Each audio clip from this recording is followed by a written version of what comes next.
Merong isang player ngayon sa Dallas Mavericks ang nakikitang pwedeng mawala sa starting lineup sa parating na season dahil ang Dallas ngayon nagkaroon ng bagong expectation para sa frontcourt, hindi lang basta rin protection kundi versatility at nagbibigay ng bagong transition defense schemes dahil dito kay Anthony Davis plus Daniel Gafford at Cooper Flag, dagdag pa natin dyan si PJ Washington. Kaya nakikitang pwedeng mawala sa starting rotation itong si Dereck Lively kung magkataon. Ang problema kasi dyan noong 2024 to 25 season, si Lively naging limitado lang sa 36 games sa Dallas Mavericks dahil sa injury, stress fracture sa ankle, tapos sa report ngayong off-season sumailalim yan sa surgery.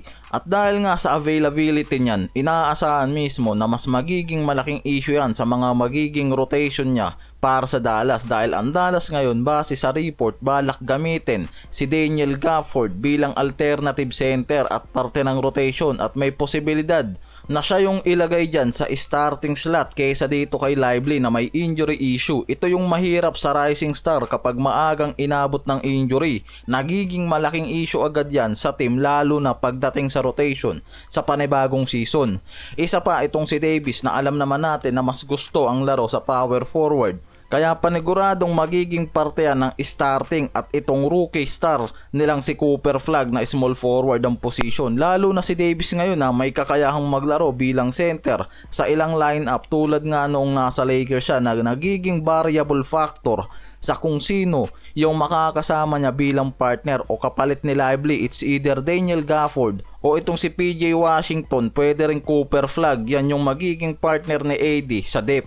Kaya sumisikip na rin talaga yung mundo nitong si Dereck Lively sa Dallas. Sa lineup kasi ngayon ng Dallas, mas marami nga yung mga bigs na kung tawagan jumbo lineup. Kailangan nila ng center na kayang mag-adjust sa defensive rotation, mobility, and switching. Wala naman ibang magagamit dyan kung hindi itong si Davis at Gafford. Kaya kung hindi makikita na magkakaroon ng adjustment sa bagong rotation itong si Dereck Lively, pwede siyang magkulang sa scheme fit. O kung magkataon hindi maging fit itong si Lively, nakikitang pwedeng mapilitan ng Dallas na bitawan talaga yan, walang ibang patutunguhan yan.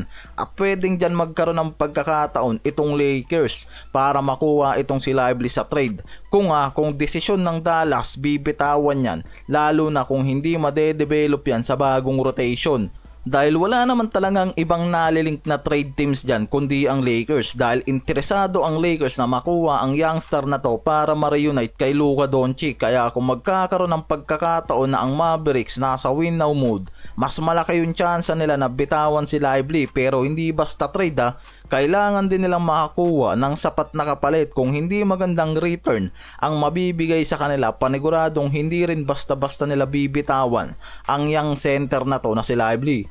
Sa kabilang dulo, ang Houston Rockets naglabas ng report about sa veteran guard na si VanVleet na nagkaroon ng torn ACL injury. Hindi biro yung injury na to mga pare ko na nakakuha nitong si VanVleet at pwedeng mawala nga raw to sa Houston ng buong season. Halos kaka-rebuild lang rin ng roster ng Rockets sa off-season na to, nabawasan agad sila. Ang problema, veterano pa yung nawala sa kanila bago mag-umpisa ang season. Kung walang veteran guard, mahihirapan sila sa plano nilang win now mode at masasayang yung pagkakataon nila dito kay Kevin Durant kung walang isang legit na guard na mag-handle sa kanila sa regular games. May mga batang guards naman sila na pwedeng magamit, si Reed Shepherd, Aaron Holiday o Amin Thompson.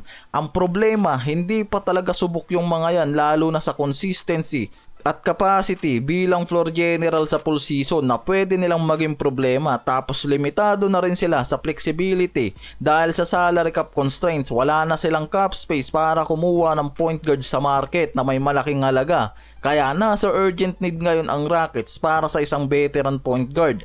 Kaya may mga report din ngayon na lumalabas at nakikitang inevitable na magkaroon ng reunion sa pagitan ni Westbrook at Rockets dahil sa pangangailangan at history naman nito kasama si KD. Additional reunion yan.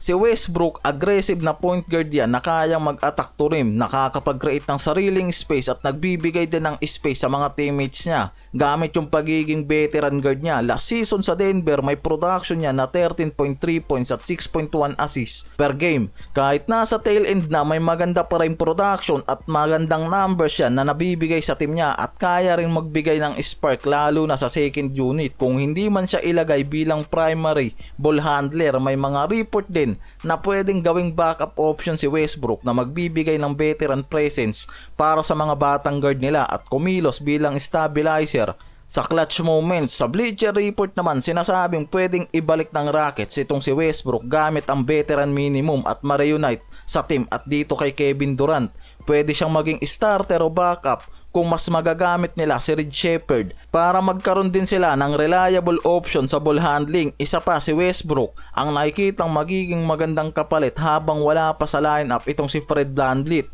at walang kasiguraduhan kasi yan kung kailan makakabalik sa Rockets.